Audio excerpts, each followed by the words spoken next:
Kayo na pala po. Something like something that Hi besties, we're the cast of It's Okay to Not Be Okay.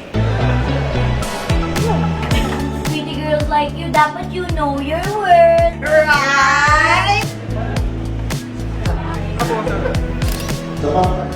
Yeah, so you're just saying different lines. Nahalata din galit eh. Saba.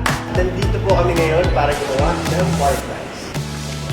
Ang banter is appreciated. Wala, kanya-kanya to. Kanya-kanya na. So you can call me Sailor.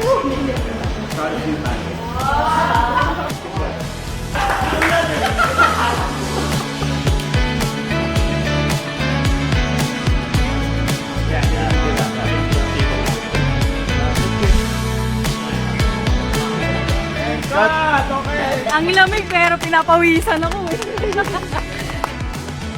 And on that note, I want to say thank you to everyone that watched, and of course Mia. It was so lovely to meet. We hope you guys watch It's Okay to Not Be Okay first on Netflix. Alright boys, back up! It's a wrap! Let's go!